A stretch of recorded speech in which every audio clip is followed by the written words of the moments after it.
Vamos rezar juntos? Em nome do Pai, do Filho e do Espírito Santo. Amém. A paz de Jesus, o amor da Santíssima Virgem Maria. Eu sou o Padre Fabrício Rodrigues, seja muito bem-vindo a esse canal de evangelização. É um prazer imenso ter você aqui comigo para hoje refletirmos o Evangelho desse 14º domingo do Tempo Comum, Ano Litúrgico A. Mas antes de nós iniciarmos o nosso momento com o Evangelho, eu quero te pedir uma coisa. Se você ainda não é inscrito nesse canal, faça isso agora. Se inscreva nesse momento, ative o sininho de notificações. Assim você vai evangelizar conosco. Seja um evangelizador se inscrevendo nesse canal. E outra coisa importante é deixar o seu like no vídeo. Quando você deixa o seu like, a plataforma recomenda para mais pessoas esse conteúdo de fé. Deus te abençoe. Mas vamos lá. Hoje, Evangelho de Nosso Senhor Jesus Cristo, segundo Mateus, capítulo 11, versículos de 25 a 30. Mateus, capítulo 11, versículos de 25 a 30. O Senhor esteja convosco, Ele está no meio de nós. Proclamação do Evangelho de Jesus Cristo, segundo Mateus. Glória a vós, Senhor. Naquele tempo, Jesus pôs-se a dizer: Eu te louvo, ó Pai, Senhor do céu e da terra, porque escondeste essas coisas aos sábios e entendidos e as revelastes aos pequeninos. Sim, Pai, porque assim foi do teu agrado. Tudo me foi entregue por meu Pai, e ninguém conhece o Filho senão o Pai, e ninguém conhece o Pai senão o Filho, e aquele a quem o Filho quiser revelar. Vinde a mim todos vós que estáis cansados e fatigados, sob o peso dos vossos fardos, e eu vos darei descanso. Tomai sobre vós o meu jugo, e aprendei de mim, porque sou manso e humilde de coração, e vós encontrareis descanso, pois o meu jugo é suave e o meu fardo é leve. Palavra da salvação, glória a vós, Senhor. E para meditarmos o Evangelho desse domingo, eu trouxe uma reflexão do Frei Raniero Cantalamessa. Diante dessa página do Evangelho, fica-se envolvido por certo sentido de respeito e temor. Gostaríamos de ficar calados, de não interferir com nossas pobres palavras naquele diálogo íntimo em ato entre o Filho e o Pai. Para entrar naquele diálogo, é necessária uma força não nossa, o Espírito Santo. Foi o Espírito Santo que, no ímpeto de alegria, impeliu Jesus a falar com o Pai na presença dos homens. Lucas inicia a mesma narração dizendo: naquela mesma hora, Jesus exultou de alegria no Espírito Santo e disse. Na segunda leitura, depois, São Paulo nos disse que se alguém não tem o Espírito de Cristo, não lhe pertence. E se não lhe pertence, não pode compreendê-lo. O som de suas palavras não lhe chegará à mente e ao coração. As coisas de Deus ninguém as conhece, senão o Espírito de Deus. Ora, o que o Evangelho nos expôs hoje são exatamente os segredos de Deus e as profundidades de Deus, o segredo que há entre o Pai e o Filho. O Espírito conhece aquele segredo porque faz parte dele. É ele mesmo, aliás, o segredo e o vínculo misterioso entre o Pai e o Filho. Somente ele pode, por isso, revelá-lo e o revela, com efeito, aos que creem. Nós recebemos o Espírito que vem de Deus, que nos dá a conhecer as graças que Deus nos prodigalizou. Acheguemo-nos então a essa página do Evangelho com o coração de crianças e com o respeito de Moisés, quando tirou as sandálias para se aproximar da sarça ardente. Pai, Senhor do céu e da terra, eu te dou graças porque escondestes essas coisas aos sábios e inteligentes e as revelastes aos pequeninos. Sim, Pai, bendigo-te porque assim foi do teu agrado. Todas as coisas me foram entregues por meu Pai.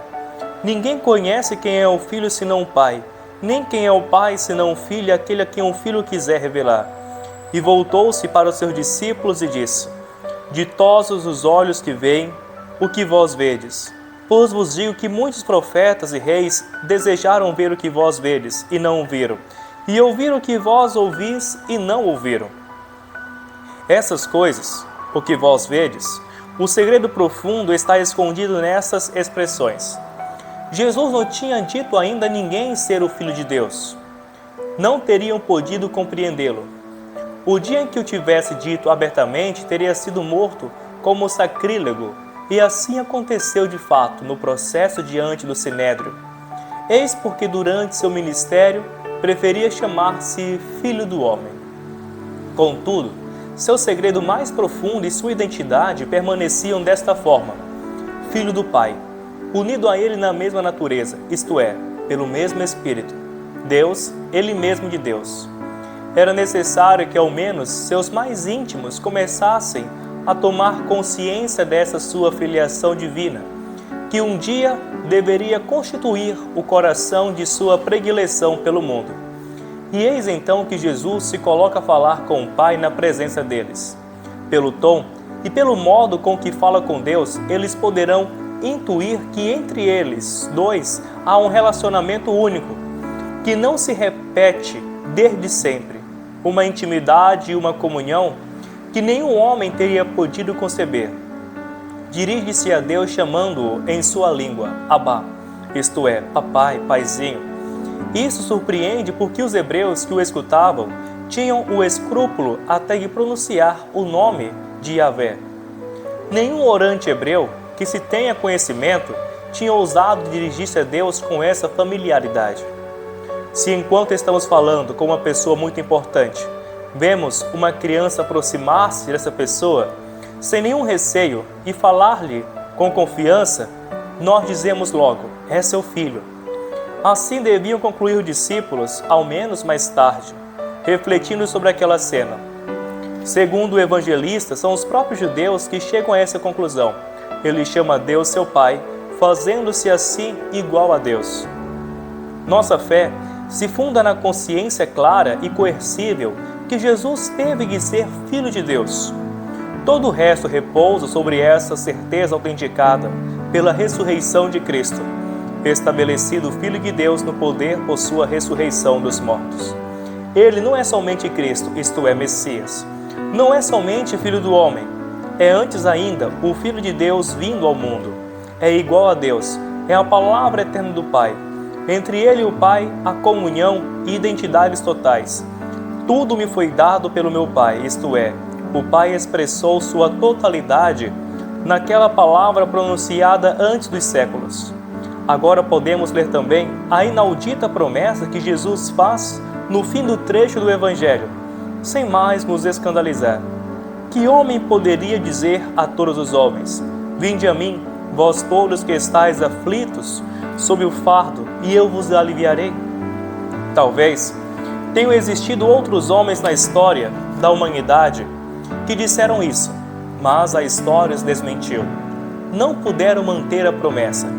Somente alguém que transcende as gerações e o mundo, isto é, somente Deus, pode ter condições de consolar de verdade todos os famintos e os oprimidos do mundo, mesmo sem livrá-los materialmente do cansaço e da opressão.